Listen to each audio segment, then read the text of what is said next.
É fascinante notar que a jornada de Bilbo Bolseiro, frequentemente vista como um mero acaso de aventura, foi, na verdade, a peça fundamental de uma estratégia geopolítica orquestrada por Gandalf, o Cinzento.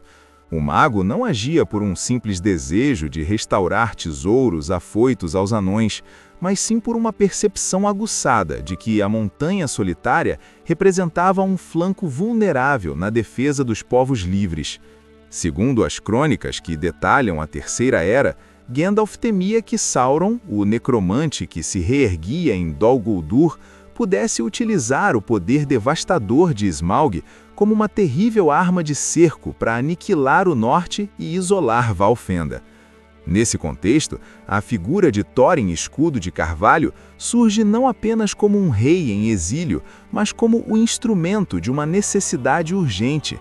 A natureza humana, muitas vezes movida pelo desejo de reparação e honra, encontra um paralelo na obsessão de Thorin em recuperar o que foi perdido, uma chama que Gandalf soube canalizar com maestria sob a luz das estrelas em Bree. Ao unir o mapa de Tror, um segredo ancestral guardado nas masmorras de Dol Guldur, à necessidade de um ladrão improvável, o mago começou a tecer uma trama onde a coragem dos pequenos desafiaria a estática soberba dos grandes poderes. A lógica do improvável e o despertar do destino. A decisão de Gandalf em enviar um ladrão em vez de um exército revela uma sabedoria que transcende a estratégia militar convencional, fundamentando-se no que Tolkien chamava de a força dos humildes. O mago compreendia que a soberba de Smaug era sua maior fraqueza. Um dragão habituado a enfrentar exércitos e heróis de linhagem real jamais esperaria a astúcia silenciosa de um pequeno habitante do condado. Como narrado nas passagens de O Hobbit, a inserção de Bilbo na demanda não foi um mero capricho, mas uma tentativa de introduzir um elemento de incerteza em um cenário onde a força bruta dos anões, por si só, estaria destinada ao fracasso retumbante diante das chamas. É notável como este plano, embora parecesse carecer de uma conclusão direta sobre como o dragão morreria, baseava-se na crença de que o movimento gera a oportunidade. Ao enviar Bilbo para recuperar a Pedra Arken, Gandalf não buscava apenas um artefato de poder, mas sim desencadear uma série de eventos que forçariam a saída de Smaug de sua zona de conforto e isolamento. Essa abordagem reflete uma verdade profunda sobre a condição humana.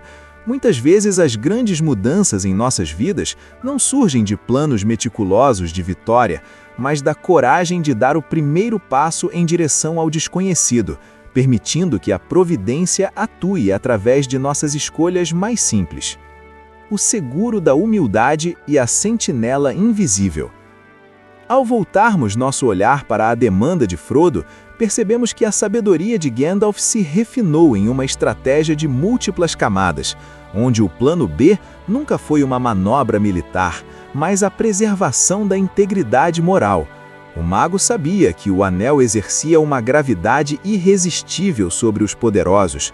Por isso, ao incluir Samwise Gamgee na comitiva, ele não estava apenas dando um companheiro a Frodo, mas estabelecendo uma salvaguarda baseada na lealdade inabalável.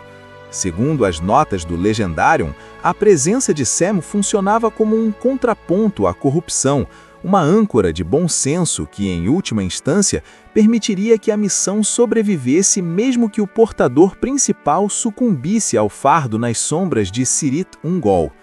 Essa arquitetura de esperança revela uma visão profunda sobre o peso das escolhas. Gandalf não confiava em estratégias infalíveis, mas na capacidade de resistência daqueles que não desejam o poder para si.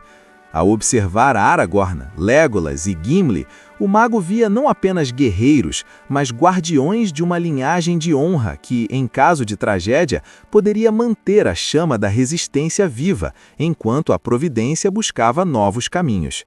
Existe aqui uma analogia poderosa com a natureza humana, o reconhecimento de que, diante de desafios monumentais, nossa maior força não reside em evitar a falha, mas em cultivar relacionamentos e virtudes que sustentem o propósito quando o indivíduo, inevitavelmente, tropeça sob o peso do mundo.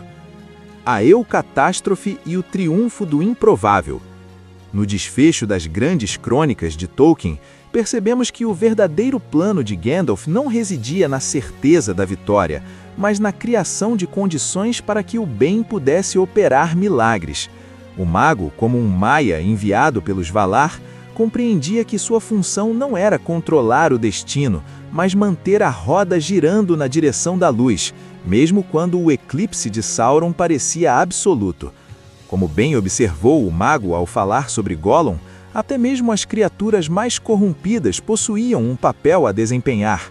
A queda de Smaug pela flecha de Bard e a destruição do Anel pela obsessão de Sméagol não foram meros acasos, mas exemplos do que o autor definia como eucatástrofe, a virada súbita e graciosa que arranca a salvação das garras da derrota. Essa percepção nos oferece uma lição atemporal sobre a esperança. O sucesso da Terra-média não dependeu de um plano B militar perfeito, mas de uma teia de pequenas ações e sacrifícios que, somados, permitiram que forças maiores intervissem. Gandalf confiava que, ao fazer o que era certo no momento presente, o futuro seria moldado por uma providência superior, personificada muitas vezes pelo auxílio inesperado das grandes águias ou pela resistência moral de um hobbit exausto. Ao fim, a lição que ressoa das montanhas de Erebor até as fendas da Montanha da Perdição é que a história não é escrita apenas pelos fortes, mas por aqueles que, apesar do medo, escolhem manter sua fé na bondade intrínseca do mundo, transformando o impossível em realidade. O legado da esperança. Ao navegarmos pelas águas profundas dos planos de Gandalf, somos confrontados com uma verdade que ecoa muito além das fronteiras da Terra-média. A grandeza não reside na ausência de medo ou na pose de um plano infalível, mas na persistência da virtude diante do impossível. As estratégias do Mago Cinzento nos ensinam que em nossa própria jornada, muitas vezes o plano B mais eficaz não é uma rota de fuga, mas a construção de laços de lealdade e a manutenção de uma esperança inabalável, mesmo quando as sombras parecem vencer.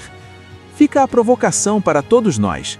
Em um mundo que valoriza apenas o poder bruto e a certeza imediata, quem de nós tem a coragem de ser o pequeno hobbit que, através de uma escolha simples e honesta, altera o curso do destino? Como você tem cultivado suas próprias camadas de esperança diante das montanhas solitárias da sua vida? Agradeço imensamente por me acompanhar nessa jornada erudita pelos segredos de Arda até o fim. Se estas revelações trouxeram uma nova luz ao seu entendimento sobre o Legendarium, não esqueça de se inscrever e deixar seu comentário. Sua participação é o que fortalece nossa vigília. Convido você a se juntar formalmente A Sentinela de Gondor, onde continuaremos a desbravar as histórias mais ricas e profundas da fantástica Terra-média. Nos vemos na próxima crônica.